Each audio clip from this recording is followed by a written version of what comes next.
Magandang araw sa inyo, sa aking mga taga-subaybay sa aking YouTube channel.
So 120 guys yung ating B plus nito sa ganitong model.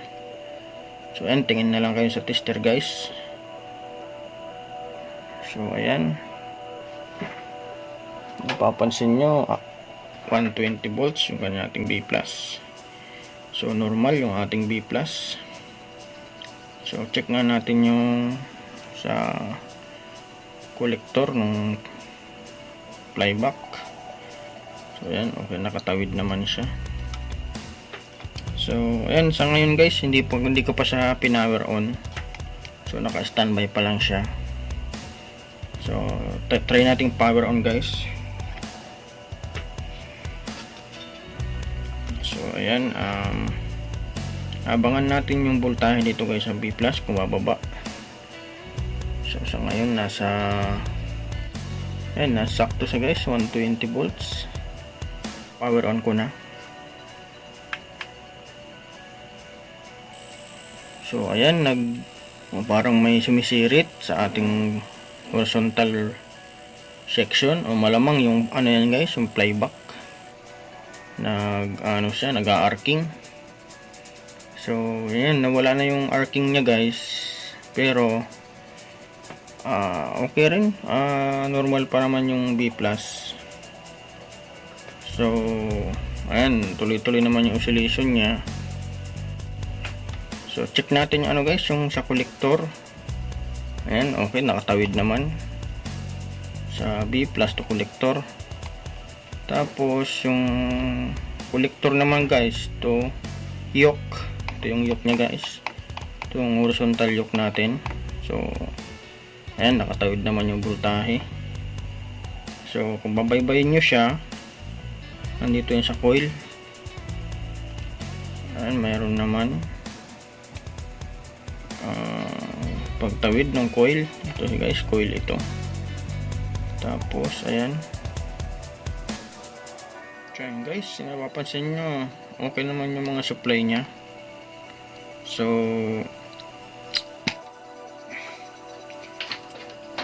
ayan, unplug ko muna guys. So sa ganitong sitwasyon guys ay Ang duda ko dito ay yung mga tuning capacitor. Ang may malamang may ano dyan, may nag-change value. So ito guys, ito yung mga tuning capacitor natin.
Try natin na bubuksan, tapos try natin silipin sa loob.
So ayan, check natin. Dapat guys meron siyang continuity, forward reverse, tapos babalik siya. So ayan. So ito guys, wala siya open. Halos open siya, wala siyang reaction sa tester. Ayan. So magta-try tayo guys ng ng ibang number para mapakita ko lang sa inyo na dapat meron siyang reaction. So ito guys, mayroon tayong 823 ang kanyang number. So try natin guys, dapat meron siyang reaction, forward reverse. Ayan, meron siya, nagcha-charge siya kahit paano. So yung ibang number, ayan, ito naman ay siya, 125J 200 volts. Ayan, dapat meron siyang palo. Ayan.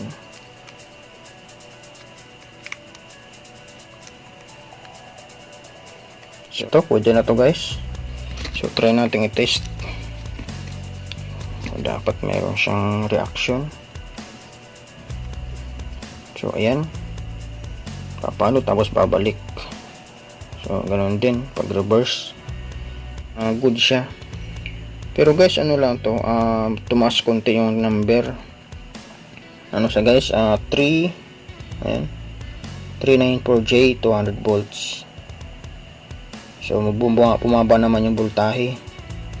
So okay lang naman guys, kasi yung voltahe naman na supply ng ating horizontal section ay 120 lang naman. So okay lang naman yan kahit 200 volts. So may malaki-laki pa naman yung allowance niya. Tsaka yung guys, yung 394 tumaas siya, kung napapansin niyo tumaas, kasi yung original niya ay 254 lang. Ayan, 254 lang guys yung original. So try lang natin kung anong reaction sa picture guys. So mas mababa yung microfarad niya. So ayan, mas mataas pala yung microfarad na ipapalit natin. Yung original niya ay 254 lang. So voltahe niya ay 200 volts lang, tapos yung original 250 volts. So try lang natin guys kung baka pwede naman. Kung sakali man guys na magbago yung picture, siguro si service mode na lang natin guys. Adjust na lang natin yung niya, yung horizontal width o kaya yung horizontal size niya, kung meron tayong makitang horizontal adjustment sa ating service mode.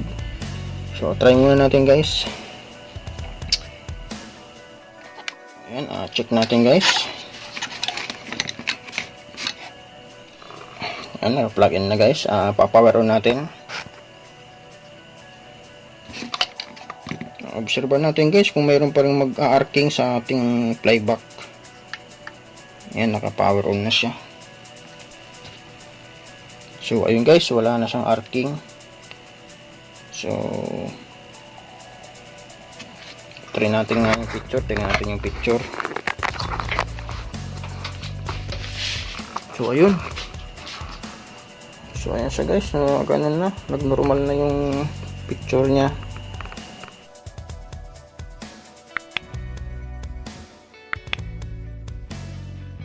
Try nga natin lagyan ng ng signal.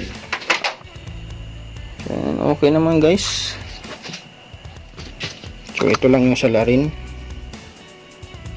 Ito lang yung salarin guys. Yung 254 na ito.